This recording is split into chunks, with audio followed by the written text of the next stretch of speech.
ৰিভাৰ্চেল ফাউণ্ডেশ্যনৰ উদ্যোগত বাউলী মৈদাম উচ্চ মাধ্যমিক বিদ্যালয়ত নিচামুক্তৰ সজাগতা আৰু বিনামূলীয়া স্বাস্থ্য পৰীক্ষাৰ শিবিৰ। নাজিৰাৰ ৰিভাৰ্চেল ফাউণ্ডেশ্যনৰ উদ্যোগত বাউলী মৈদাম উচ্চ মাধ্যমিক বিদ্যালয়ত ৩ নৱেম্বৰত নিচামুক্তি সজাগতা আৰু বিনামূলীয়া স্বাস্থ্য পৰীক্ষা শিবিৰ আয়োজন কৰে। পুৱা আৰম্ভ কৰে বিনামূলীয়া স্বাস্থ্য পৰীক্ষা শিবিৰটো আনুষ্ঠানিকভাৱে শুভাৰম্ভ কৰে বিদ্যালয়ৰ প্ৰধান শিক্ষক অচ্যুত কলিতাই।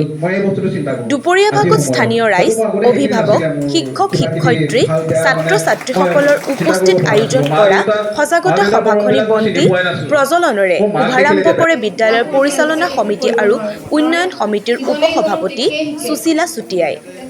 আজি ইয়াৰ ভিতৰত কোনেও ইউজ কৰা নাই এইবিলাক বস্তু, যদি তেওঁলোকে দেখিছে ৰাস্তা ঘাটে হ'লেও যদি দেখিছে তেওঁলোকৰ পৰাই তেওঁলোকে ষ্টাৰ্ট কৰিব শিকিবলৈ। আজিকালি ছোৱালী ল'ৰা সকলোৱে সমানেই এইটো ৰাস্তাত আগবাঢ়ি গৈছে, ভাল বেয়া তেওঁলোকে জানে। সেইটো কিন্তু বৰ্তমান সময়ত বিয়পি পৰিছে। এটা সময় আছিলে যিটো সময় নেকি আমি সদায় আমাৰ নিজৰ সময়টোৰ গৰিমালৈ কথাবিলাক কওঁ। আচলতে আমি সময় আছিলে কি হয় যে আমি এই কথাবিলাকতো প্ৰায় কৈ থাকে, তথাপি মই ক'বলৈ বাধ্য আচলতে কথাবিলাক আমাৰ ছাত্ৰ ছাত্ৰীসকল যিহেতু আছে তো আপোনালোকৰ জ্ঞাত হোৱাৰো গোটেই কথাখিনি আচলতে ক'বলগীয়া হৈছে। এটা সময় আছিলে এনেকুৱা আপোনালোকৰ বয়সত আমি যেতিয়া বহিছিলোঁ ৪-৫জন ল'ৰা লগ লাগি বা ছোৱালী লগ লাগি যেতিয়া কথা পতা হয় মানুহৰ কথাৰ আড্ডা বহিছিলে। জুবিন গাৰ্গে কোৱাৰ দৰে আড্ডাটো হ'ব লাগে, আড্ডা বহিব লাগে, গম পাইছেনে?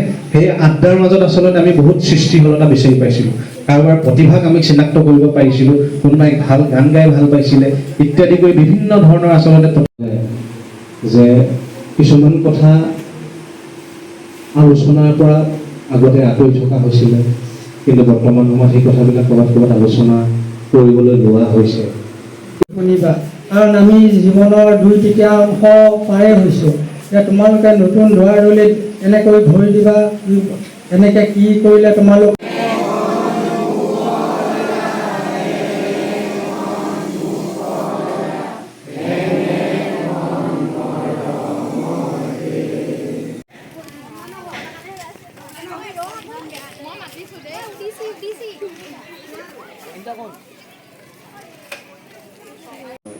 আজি ৰিভাৰ্চেল ফাউণ্ডেশ্যনৰ উদ্যোগত আৰু বাৰেণ্য উচ্চ মাধ্যমিক বিদ্যালয়ৰ সহযোগত আজি আমাৰ বিদ্যালয়ত ছাত্ৰ ছাত্ৰী অভিভাৱকসকলৰ লগত আমি এখন নিচাযুক্ত দ্ৰব্যৰ সেৱনৰ ফলত কি প্ৰকাৰৰ হয় অসুবিধাৰ সন্মুখীন হয় সেই বিষয়ে আলোচনা চক্ৰ এখন অনুষ্ঠিত কৰিছিলোঁ। যথেষ্ট সংখ্যক কাউন্সিলৰ উপস্থিত আছিলে আৰু তেওঁলোকে এই বিষয়টোৰ ওপৰত পুংখানুপুংখভাৱে আজি বক্তব্য দাঙি ধৰে। আৰু এটা কথা ভাল লাগিছে কি আমাৰ ৰিভাৰ্চেল ফাউণ্ডেশ্যনৰ যিসকল সদস্য তেওঁলোকে নিজে কেনেকৈ ইয়াৰ কবলত পৰিছিলে আৰু কেনেকৈ ইয়াৰ পৰা ওলাই আহিলে আৰু বৰ্তমান তেওঁলোকে কি চিন্তা কৰে এই কথাখিনি আমাৰ ছাত্ৰ ছাত্ৰীসকলক অতি ভালকৈ বুজাই দিছে। আমি আশা ৰাখিছোঁ এই কথাখিনিয়ে আমাৰ ছাত্ৰ ছাত্ৰীসকলক উপকৃত কৰিছে আৰু ছাত্ৰ ছাত্ৰীসকলে হয়তো বুজি পাইছে আৰু তেওঁলোকে যাতে এই ভুলটোৰ মাজলৈ আগবাঢ়ি নাযায় আমি কামনা কৰিছোঁ।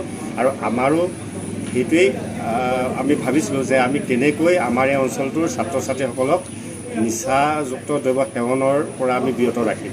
বিভিন্ন সময়ত আমি বিভিন্ন ধৰণে তেওঁলোকক কৈ থাকোঁ যদিও আমি আজি যিখন আলোচনা চক্ৰ পাতিলোঁ, আলোচনা তেখেতসকলক তেনেকুৱা যিসকল অভিজ্ঞ ব্যক্তিৰ দ্বাৰা তেওঁলোকৰ কথাখিনি শুনিলে, আমাৰ মুখেদি শুনাৰ বাহিৰেও তেখেতসকলক শুনিলে আৰু মই অলপ আগতে কোৱাৰ দৰে নিচাৰ কবলত পৰা ব্যক্তিসকলৰ বক্তব্য শুনিলে আৰু তেওঁলোকে অচুক অনুধাৱন কৰিছে যে এইটো এটা অতি বেয়া মাৰাত্মক বস্তু, গতিকে আমি ইয়াৰ কবলত নপৰোঁ।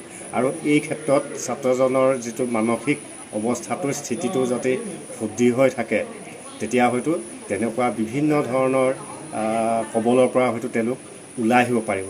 এই কথাটোৱে আমাৰ শেষত আমি হয়তো ফিডবেক হিচাপে দিব পাৰিম যে আজি এই অনুষ্ঠানটো সফল হৈছে আৰু আমি আশা ৰাখিছোঁ ভৱিষ্যত আমাৰ যিবিলাক প্ৰজন্মই এই কবলৰ পৰা হয়তো বা কবলৰ মাজলৈ সোমাই নাযায়, সেইটোকে আশা কৰিছোঁ। আৰু এই ৰিভাৰ্চেল ফাউণ্ডেশ্যনক আমি বিশেষভাৱে আমাক সহায় কৰাৰ বাবে এই অনুষ্ঠানটো